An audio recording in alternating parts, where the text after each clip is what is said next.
"What do you mean he's charging you for dropping a screw?" Those were the exact words that stopped CEO Sawyer Jensen mid-mop in the corner of the warehouse floor. But before we get there, let's rewind a bit. Sawyer had built his company from the ground up after buying out the 16-location packaging and shipping supply chain from a retiring owner 8 years ago. It had grown fast, too fast, maybe. He'd gone from knowing every employee by name to relying on filtered reports from district managers. Most things ran smooth until the complaints started getting vague: late shipments, high turnover, a sudden drop in employee satisfaction at Store 12. The numbers didn't scream disaster, but something felt off, so he came up with a plan. He'd go in undercover as a new janitorial trainee, someone low enough on the chain that people wouldn't pay him much mind. He had the HR team quietly assign him to Store 12. No one at that location had ever met him. It was a corporate model. Managers saw the district lead once a quarter, and the CEO never. With a shaved beard, a dyed buzz cut, thick-rimmed glasses, and coveralls with Tom stitched on the chest, Sawyer walked in on a rainy Tuesday morning. The floor supervisor, Mitch, barely looked up from his clipboard when Sawyer entered. "You the new janitor guy?" Mitch asked, not even extending a hand. "Yup. Just here to clean and stay out of the way," Sawyer replied, voice low and roughened a bit to match the disguise. Mitch nodded, already walking off. "Ask Carla where the supplies are." Carla, a line packer in her mid-30s with tired eyes and a calm voice, showed him to a closet full of banged-up mops and half-empty bottles. "Stick to the corners." Mitch hates when people get in the way of his line. Sawyer nodded and got to work. The first couple hours were uneventful. Workers moved quickly at their stations, sealing boxes, labeling, stacking. Mitch paced around like a hawk, barking at small mistakes. But nothing too out of the ordinary until lunch. Sawyer sat near the back of the break room, wiping down a counter when he overheard Carla talking to a young guy at the table beside him. "You really paid him?" she asked. The guy, maybe 19, nodded. "Dropped a bolt." "He said it slowed the line down. Took $15 out of my check," Carla sighed. "That's not legal." "He said it was part of productivity control. I need the hours, so." Sawyer froze. He leaned in slightly. Carla whispered, "He's been doing it for months, especially to the younger ones." "I heard Mia got docked $30 last week for mislabeling a box." "Why don't people say something?" the guy asked. Carla looked toward the door. "Because anyone who complains gets moved to night shift or let go." Sawyer felt his stomach twist. This wasn't just a tough supervisor. This was theft disguised as discipline. He spent the rest of the day quietly watching. Mitch would appear behind workers without warning. He'd snap at the smallest errors. "Drop a tape roll?" "That's 10, misplace a label. Docked. Always in cash, always off record."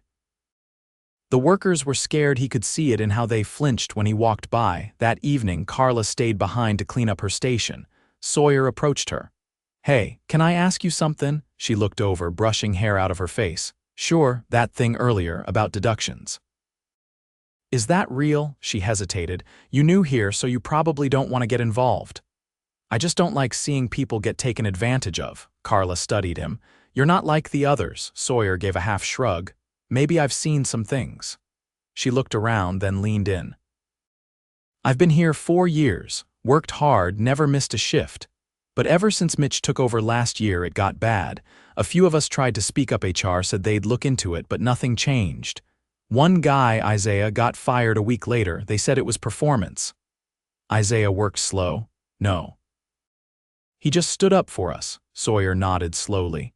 "Thanks for telling me." That night, he sat in his car outside the warehouse, staring through the windshield. Rain tapped the glass. He felt sick. He'd trusted his managers to run things fairly, but if this was happening in one store, what if others were dealing with the same? He couldn't be everywhere, but he could start here. Tomorrow, he'd dig deeper.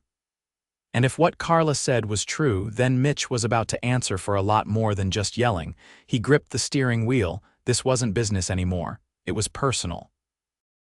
By the second morning, Sawyer had memorized the rhythm of Store 12. The loading bay lights flicked on at 6:30 sharp. Workers filed in by 7, heads down, barely talking. The air carried a strange stillness, like everyone had learned to move efficiently without drawing attention. He pushed his mop bucket past the adhesive rack, slowing subtly as he passed the packing line. Carla was already at her station, adjusting the sealing machine with practiced precision. Across from her, a woman in her 50s with a faded blue bandana around her ponytail was wiping down conveyor rollers with a damp rag. Sawyer hadn't seen her the day before. A teenage girl approached the woman with a clipboard. "You're not on cleaning rotation today, Rosa." The older woman kept wiping. "I know, that roller's been sticking again, slows the boxes." The girl hesitated. "Just be careful, Mitch is in a mood." Sawyer filed the exchange away. Rosa wasn't cleaning because she had to. She was trying to keep the line from breaking down. That kind of initiative didn't match the reports he'd seen about low morale. He rounded the corner into the back storage area, where Mitch's office sat behind a half-closed door. Voices inside. "I don't care what he says. If they're not hitting quota, I'm docking." "That's not protocol, Mitch. We're supposed to escalate through HR if there's a pattern. HR's a joke. You want the line to fall behind because some rookie's got butterfingers?" "I'm just saying, then don't." "You want to keep your lead hours, keep quiet." Sawyer recognized the second voice. Dylan, the assistant floor lead, barely 20, always moving fast, always watching. The door creaked slightly as Sawyer passed. He kept walking. By noon, the warehouse was humming. Forklifts beeped between aisles. Workers shouted over the machinery. Sawyer had taken to wiping down corners near the dispatch zone, close enough to observe without interfering. A sharp voice cut through the noise. "Isaac." "That pallet was due 10 minutes ago." A thin boy in a gray hoodie flinched, dragging a dolly toward the loading bay. "You want another deduction?" Mitch barked. The boy shook his head quickly and picked up the pace, nearly tripping. Sawyer stepped in, mop in hand. "Hey, careful there. Floor's slick." Isaac barely glanced at him, eyes wide. "Sorry," Mitch approached, arms crossed. "You got a reason to be back here." "Just mopping the corners. Walkway was collecting dust. Stick to the bathrooms. You're not trained for back end." Sawyer met his eyes. "Understood." Mitch turned, muttering something under his breath as he walked off. At break, Sawyer moved toward the vending machines, pretending to fiddle with a jammed soda. Dylan leaned against the wall nearby, sipping water. "You been here long?" Sawyer asked. "Couple months. Seems like a lot of pressure." Dylan gave a small nod. "It's not the work, it's the way it's run. Mitch doesn't believe in second chances." Sawyer kept his voice casual. "He always this strict?" Dylan hesitated. "He used to just push hard, now he punishes." "Wants fear, not respect." "How come nobody pushes back?" Dylan looked around. "Most people need the job, they don't have other options, and the ones who try—" He didn't finish the thought. He didn't have to. Later that afternoon, the conveyor jammed. Boxes backed up fast. Carla and Rosa jumped in immediately. Dylan radioed maintenance but got no reply. Mitch stormed over. "Who the hell loaded box 26 before 25? Silence. "Who packed this?" he demanded, holding up a crushed label. A young woman stepped forward, her hands trembling slightly. "I think I did, but I followed the you think," he turned to Dylan. "Dock her next check, $25. "That's not protocol," Dylan said quietly. Mitch stepped closer. "You questioning me?" Sawyer dropped the mop. "Hey," he said, his voice calm but firm. Mitch turned. "You're docking pay because of a system jam." "This is none of your concern, janitor," Mitch snapped. "No, I guess it's not," Sawyer said, stepping forward. "Unless the guy you're stealing from happens to be the same guy who signs your checks." The room froze. Dylan blinked. Carla's mouth parted slightly. Mitch narrowed his eyes. "You're what?" Sawyer reached into his coveralls, pulling out his ID badge. The company logo gleamed under the fluorescent lights. Everyone could see the name, Sawyer Jensen, CEO. Rosa dropped her rag. "I've been here 2 days," he said, his voice steady. "I've watched you intimidate, humiliate, and steal from employees under the excuse of discipline. You've created a culture of fear that violates everything this company stands for." Mitch stepped back. That's not this is taken out of context. You docked a teenager $15 for dropping a bolt. You threatened an employee for speaking up. That's not. You silenced HR complaints by retaliating against staff. You told your assistant to keep quiet or lose hours. I heard every word. Mitch looked around. No one moved, no one spoke for him. Effective immediately, Sawyer said. You're done, leave the premises. Sawyer turned to Dylan. Call HR, have them send a termination team to finalize paperwork. Escort him out. Dylan nodded, pulling out his phone with shaking hands. Mitch's face went red. You can't just, this is my company, Sawyer said. Yes, I can. Mitch opened his mouth again, then stopped. He grabbed his clipboard and walked out. Silence hung heavy in the air. Sawyer looked around. If anyone feels unsafe reporting mistreatment, that ends today. I want every name, every incident, every dollar taken. HR will be here in person tomorrow. No more remote forms, no more silence. Carla stepped forward. What happens now? We rebuild, Sawyer said quietly. With people who care. That evening he sat with Rosa, Carla, Dylan, and a few others in the break room. No formal meeting, just coffee, open ears, and honest talk. Why didn't you know? Dylan asked. Sawyer didn't dodge it. I trusted the wrong layer of people. I stopped walking the floor. I thought numbers told the whole story. They don't, Rosa said. They never do, he nodded. Noted. They stayed long after the shift ended, not because they had to, because they finally could. Trust, Sawyer realized, wasn't about policies or pay grades. It was built in small moments, in someone wiping a roller that isn't their job, in a teenager carrying boxes without complaint, in a tired mother staying late to make sure the tape machine didn't jam. Tomorrow, he'd call a full store meeting. Not to lecture, to listen. But tonight, he just listened. The morning after the reveal was unusually quiet. No barking orders, no clipped boots pacing the floor, just the steady hum of machinery and the soft shuffle of workers settling into their routines. Sawyer arrived before sunrise, no longer in disguise, this time wearing a plain zip-up jacket and jeans. He didn't want to set the wrong tone with a suit. He met Dylan at the front entrance. The younger man looked tired but alert. HR's here, Dylan said. 2 reps and a compliance officer. They're setting up in the back conference room. Good, Sawyer replied. Let's make sure people know they can speak freely, no pressure, no retaliation. I already told the team. Rosa's helping spread the word. Sawyer nodded. Let's keep today about listening. No speeches? Inside, the mood was cautious. Carla gave him a brief nod across the packing line but didn't approach. Others glanced his way, unsure whether to trust the change or brace for another shift in power. Sawyer spent the first hour walking. Not inspecting, walking, asking names. Asking how long they'd been there. Asking what tools they needed but didn't have. What tasks made no sense. He didn't write anything down. He listened. At one point he stopped at Station 5 where a man with thick glasses was reinforcing the corners of a shipment box with extra tape. His hands moved fast but not carelessly. You always double up the corners, the man looked up. Only on the heavier ones. We had a couple breaks last month. Easier to prevent than process returns. What's your name? Kevin, you come up with that on your own. Yeah. I mean, I mentioned it to Mitch back then. He said just keep moving. And you did it anyway. Kevin shrugged. Didn't want the customer to get a busted order. Sawyer gave a small nod. I'm going to have our packaging engineer talk to you. That kind of thinking needs a bigger platform. Kevin kept taping, but his posture changed, slightly more upright, more certain. At 10, HR began taking voluntary statements. Workers were escorted discreetly, one by one. No names were shared. No records were left in the building. It was handled off-site securely. By noon, over a dozen staff had come forward. Sawyer didn't sit in on the interviews.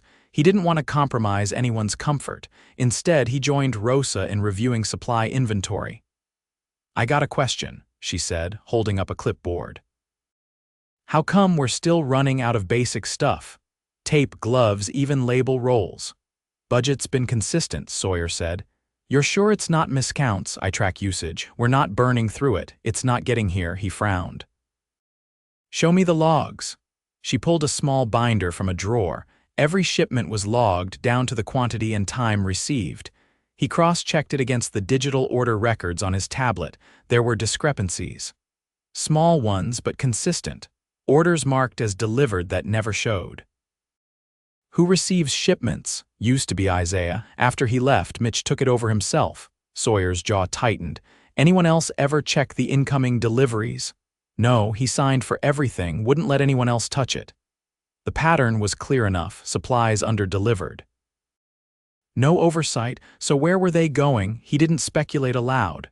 Not yet. Thanks, he said quietly. Keep a copy of this for the audit team. Later that afternoon, Sawyer met with the HR compliance officer, Julia, in the small upstairs office that had once been Mitch's. She closed the door behind them. We've got enough to move forward, she said. Multiple written statements confirm consistent wage deductions, verbal abuse, and at least 2 instances of threatened retaliation. Did anyone mention off-site deliveries or missing inventory? 3 people. One of them said Mitch used to send his cousin to pick up overstock from the loading dock after hours. Did they see what was taken? Boxes, sealed, no labels. Sawyer looked out the small window facing the lot. We have security footage. Not for the rear lot. Cameras were under maintenance for 3 months. He exhaled through his nose. We'll open a theft investigation. Bring in legal. There's more, she added. 2 newer hires, both Spanish-speaking, reported being assigned the most physically demanding tasks while others rotated. One said they were told to earn English before they could move to front-of-line roles. Sawyer's hands curled into fists at his sides. Who told them that? Not Mitch directly. A line lead named Travis. He's still on shift. Sawyer stood. Not anymore. He walked straight down the central aisle, passing Carla and Dylan without breaking stride. Travis was near the exit station, scanning barcodes on outbound pallets. Travis. The man turned. Yeah, come with me. Travis frowned. Something wrong. They entered the conference room where Julia and the regional HR rep were waiting. Sawyer shut the door behind him. 2 employees reported that you assigned them physically demanding roles based on their language fluency. Did you say anything about earning English? Travis blinked. I mean, I was just trying to answer the question. I said something like that once. It was a joke. Not to them, it wasn't. I didn't mean it like, you created a discriminatory environment, Julia said. That's a direct violation of company policy and federal law. I didn't. You're being terminated immediately, Sawyer said. You'll be escorted out today. HR will process your final pay. You are not to return to this facility. Travis looked stunned. But I've been here 3 years. And in 3 seconds, you just showed me why that doesn't matter.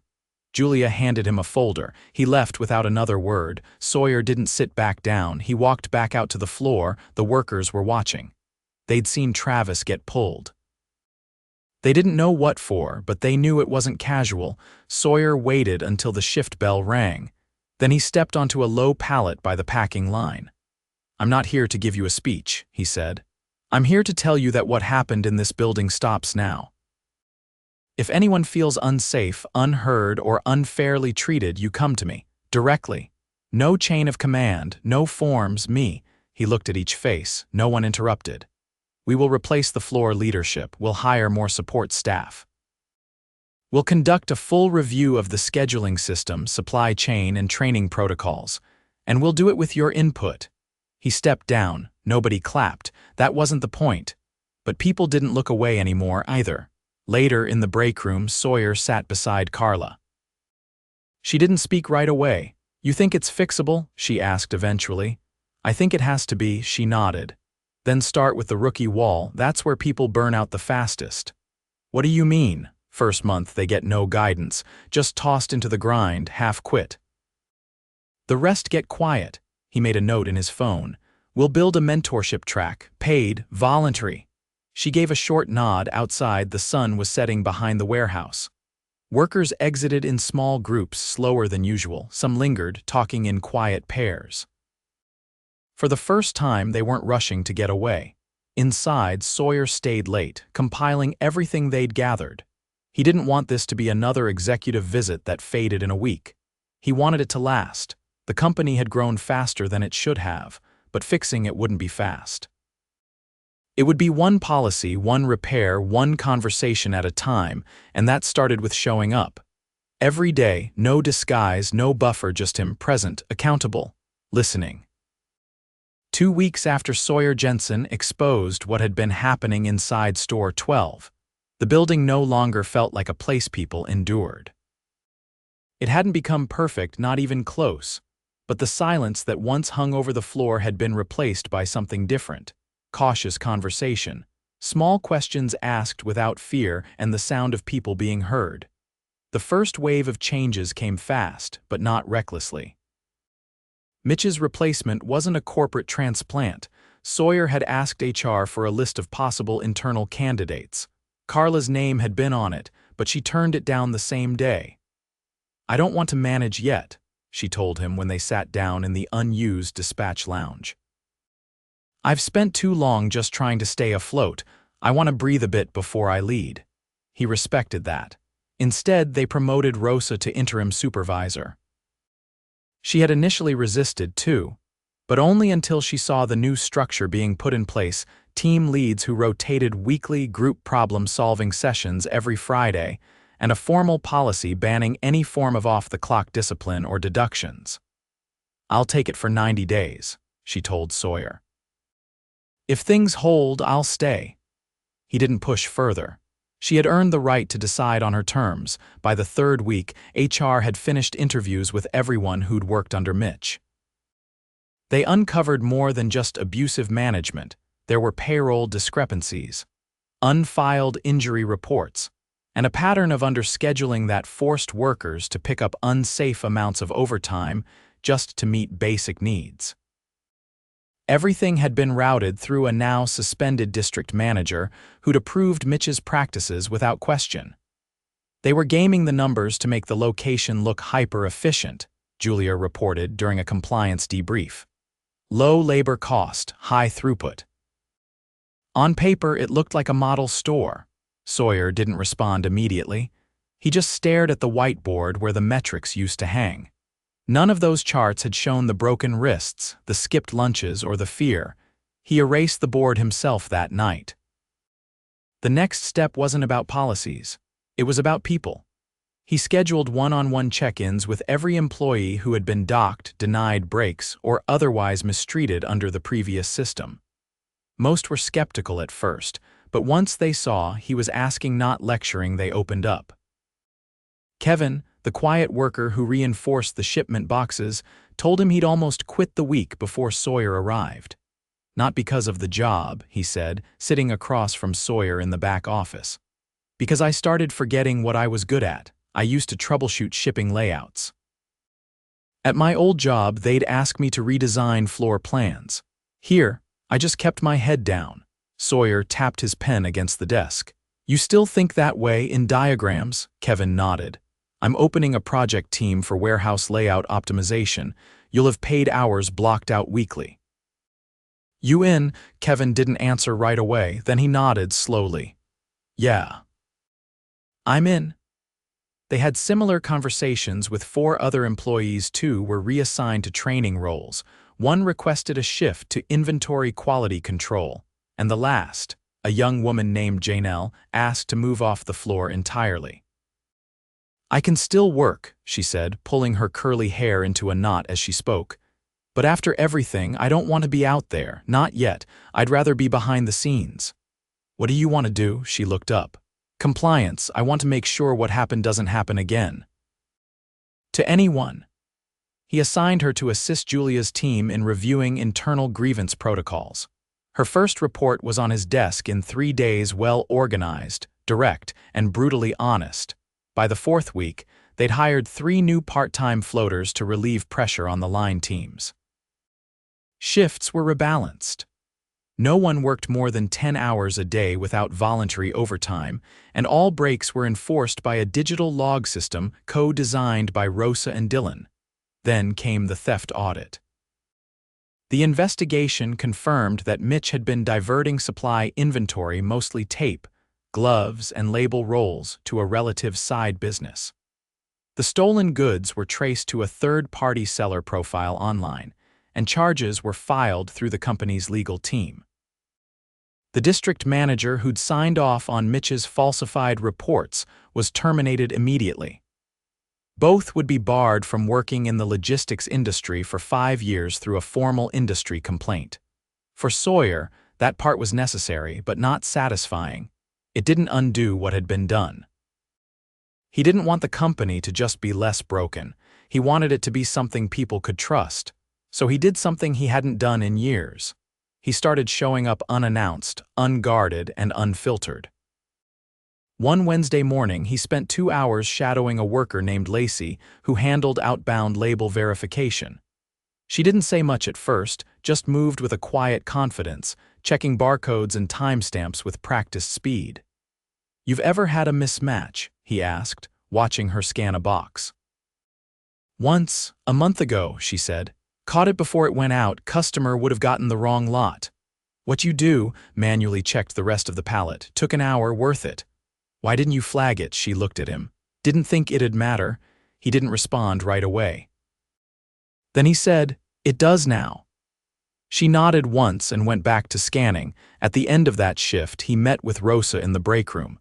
It was quieter than usual. Half the team had gone home already, and the rest were filtering out in pairs. She poured herself a cup of tea and sat across from him. "You're not just here to supervise," she said. "You're still checking." "I am." She took a slow sip. "Good, because it's not fixed yet." "I know." She set her cup down, "but it's better. People talk now, they look out for each other."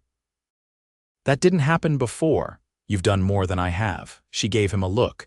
"You showed up, you listened, you cleaned your own mess. That's rare." "I don't want it to be." They sat in silence for a moment, then she said, "You're going to expand this, aren't you?" He nodded. "Every location." "Everyone," he said. "We'll start with site walkthroughs, no warning, no titles, just people talking to people." She smiled, not widely, just enough for him to see her believe it. When Sawyer left that night, the parking lot was almost empty. The sky above the warehouse was a deep blue, the kind that came just before full nightfall. He paused at the door, looking back through the glass at the space he had once only seen through spreadsheets. This wasn't about reputation anymore, or damage control. This was about remembering the cost of distance. He didn't forget what Carla had said weeks ago, that people were burned out from being thrown into the deep end. So now he was building ladders, not fast ones, not flashy ones, just something solid enough to hold weight. Because a company wasn't built on numbers. It was built on people who stayed, even when it hurt. And now, finally, they weren't staying because they had to. They were staying because someone was finally standing beside them.